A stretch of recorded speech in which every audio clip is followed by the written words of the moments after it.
SAFM, South Africa's news and information leader. Thanks, Nancy. Activists protest against the building of a power station and a possible interest rate cut this week. Good afternoon. Police have forced Greenpeace activists to come down from a crane at the Kusile power station construction site in Emalahleni, Mpumalanga. 6 activists had scaled a kilometre-high crane to protest against the building of Kusile, one of the biggest coal-fired power stations in the world. Environmental reporter Rochelle Seaton-Rogers is there. Police started the long trek up to the top of the crane where 6 of the Greenpeace activists were perched. Greenpeace climate campaigner Melita Steele says the police were threatening the protesters with various charges if they didn't come down. She says they felt that the safety of their members would be threatened if police had to forcefully remove them. So the activists have made their way down and will join their 3 colleagues who were arrested at the base of the crane earlier at the Urgies police station. Steele and other Greenpeace members are now at the police station to find out what charges the activists will face.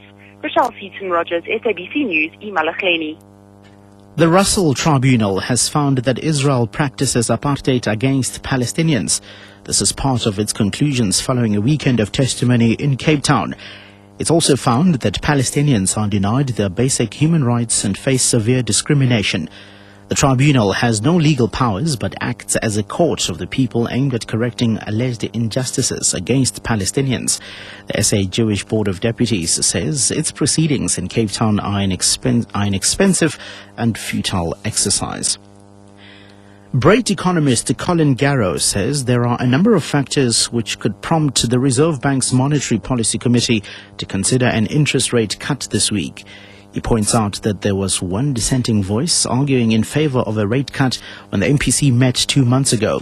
He says the question is whether the dissension has become more widespread and could tip consensus towards easing the repo rate. Garrow points out that leading central banks have begun easing their lending rates preemptively in anticipation of the effects of the Eurozone crisis. He says 2 factors, however, argue in favor of maintaining the status quo on local interest rates, the volatility in the rand exchange rate, and the upward trend in CPI inflation. But he says to boost economic growth, the MPC may cut lending rates. Officials at the Beitbridge border post in Musina, Limpopo say almost all Zion Christian church members who are attending a pilgrimage in Zimbabwe have crossed the border back into South Africa. Border spokesperson Michael Malindi says the additional staff at the border worked throughout the night to process documents of ZCC members. Malindi says all the 512 buses are back in the country. He's hailed the operation a success. This is the first of its own kind. We have never processed, this type of figure at this port of entry. Because our highest statistic, we normally receive them during the festive and the Easter, and it have never get to this far. Well, everyone have been appreciating this, all our political principals from the province and everyone else. This definitely encourages us. Double murder accused Matthew Naidu has told the Durban High Court that he lived according to the word of the Bible, except for engaging in premarital sex with his former girlfriend and co-accused Nicolette Lotter.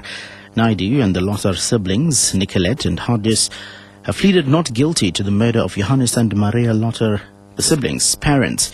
Naidu is being cross-examined by Hardis Lotter's attorney Ronald Pashatham. Pashatham presented a letter to court allegedly written by Naidu where he writes that Johannes Lotter's life would be taken because of what he did to other people. Naidu says he cannot deny that he wrote the letter but could not confirm what he meant by any of its contents. Naidu has again reiterated that he had a good relationship with both the deceased and that he has never admitted to being the third son of God. The trial continues.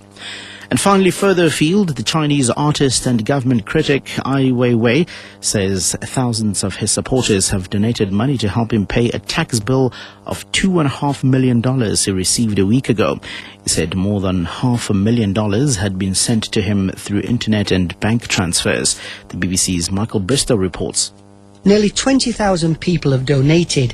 They've used bank transfers, sent postal orders, or simply handed over cash in person. Some have folded money into paper planes and flown them over the wall of the artist's Beijing compound. Ai Weiwei says the campaign to help him isn't just about the money. He says it's an expression of people's feelings about the way he's being treated. The authorities accuse him of tax evasion and want him to pay $2.4 million. But many believe this is just a cover to punish a fierce government critic. Recapping the top story, police have forced Greenpeace activists to come down from a crane at the Kusile power station construction site in Emalahleni, Mpumalanga.